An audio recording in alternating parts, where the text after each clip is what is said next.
No, absolutely not. I don't believe we should decriminalise Class A drugs in this country. Quite the opposite. We should make young people aware and educate them of the severe implications that these drugs have. I mean, I know friends who have been cocaine and heroin addicts and have destroyed their lives. I even know somebody who's committed suicide and will only lead to a negative outcome. And the problem is that there is a lack of education and awareness as far as young people are concerned in this society when it comes to taking drugs and alcohol. The crime rate is clearly correlated with drug and alcohol consumption. These gangs we see in London, so many of them who commit these crimes are antagonised and under the influence of drugs and alcohol. And it's all to do with a lack of awareness. And I do think the responsibility, not solely, but partly, lies with the parents. They need to be accountable, to a certain extent on how the child is brought up and how the child ends up, as an adult.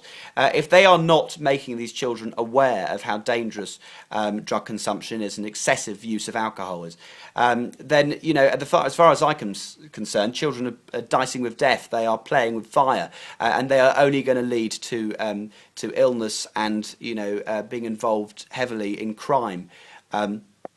So I think that I know there's drug awareness campaigns as well in place. I know that there's support groups there to educate people, but I think that we need to increase this awareness. And another thing is, young people, believe that sex is almost a toy. It's a bit of fun, but there's a lack of education once again in the in the education system as far as contraception is concerned, and parents perhaps are not doing their bit to make these kids aware that how of the heinous responsibilities of having a kid. And I know 16-year-old girls. I don't know them personally, but I know are very young girls who have children who they're not equipped to look after, and these relationships can only end in disasters.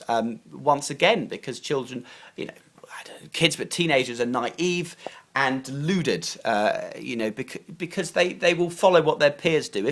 If a ringleader of a group wears orange socks, then their friends are bound to wear orange socks. They cotton on to what their peers do because that's the cool thing that everyone does at that age to fit in. But there needs to be a sense of reality in the situation. They need to be made aware of how dangerous drugs and alcohol consumption is, and yes, sent to prison if necessary, because we cannot be condoning the use of these drugs. We cannot be making kids think that it's acceptable to take them, as I said before. So yes, definitely an increase of education. It's quite concerning because we rely on the youth of today, for medical advances, for intellectual enlightenments. We need these young people as doctors, as lawyers, as teachers, as professors, as policemen, as nurses. And if they become zombic, mindless people because of these drugs, and alcohol, then quite frankly, this country is going to stagnate into a depressed and static abyss. So absolutely, we need to be making them more aware of the situation, and I agree. So no decriminalising drugs, quite the opposite. We need to be increasing awareness and by no means condoning the usage of drugs and alcohol consumption.